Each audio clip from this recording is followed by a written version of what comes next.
সত্য কথা আর উচিত কথা বলা এখনকার দিনে অপরাধ।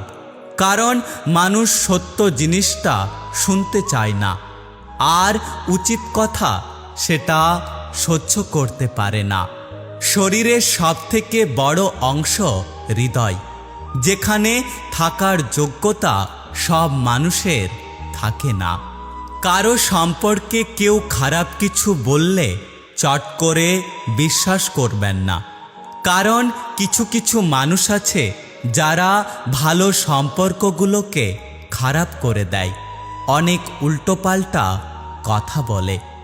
একটা কথা মনে রেখো, সত্য একটা খুব দামি উপহার, যেটা কখনোই সস্তা লোকের কাছ থেকে আশা করা উচিত নয়। মা শিক্ষিত হোক বা না হোক, কিন্তু মাই হলো পৃথিবীর শ্রেষ্ঠ শিক্ষক। অপেক্ষা আর ধৈর্য ধরতে শেখো, কারণ সহজে পাওয়া জিনিসগুলো জীবনে বেশি দিন থাকে না।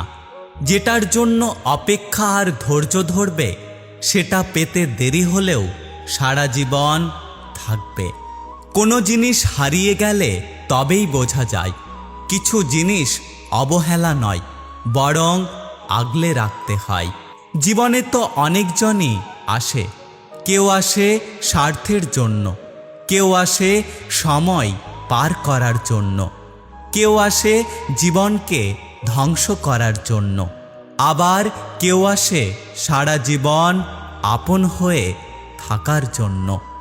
আমি বদলে যাইনি, আগের মতোই আছি। পার্থক্য শুধু আগে অন্ধ ছিলাম, আর এখন দেখতে শিখেছি।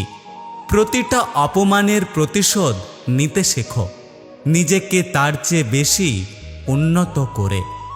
যে অন্যকে সম্মান করতে জানে না, তাকে আপনি সম্মান দিলেও সে সম্মানের মানে বুঝবে না। ধৈর্য এমন একটা গাছ যার সারা গায়ে কাটা, কিন্তু যার ফল অত্যন্ত মিষ্টি। হাল ছেড়ে দিও না, মনে রেখো কাজটা যদি সহজ হতো তাহলে সবাই করতে পারত। একটা কথা কি জানো তো, যার বিচার আদালত করতে পারে না, তার বিচার সময় করে দেয়। আর সময় যখন বিচার করে, তখন কোনো সাক্ষী প্রমাণের প্রয়োজন হয় না। কষ্টের ভাষা শুধু চোখের জলই হয় না, কখনো কখনো একটা মিষ্টি হাসির মাঝেও অনেক কষ্ট লুকিয়ে থাকে। যে মানুষটা অল্পতেই খুশি হয়, তার কপালে সেই অল্প জিনিসটাও থাকে না।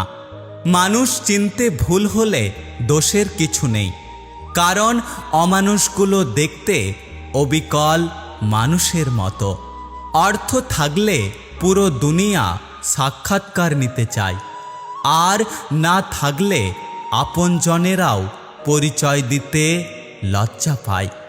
আপনি নিজের দিক থেকে সৎ থাকুন, ঠকলেও অন্তত এটা ভেবে শান্তি পাবেন যে আমি ঠিক ছিলাম। আসলে সত্য জিনিসই আমাদের শান্তি দেয়।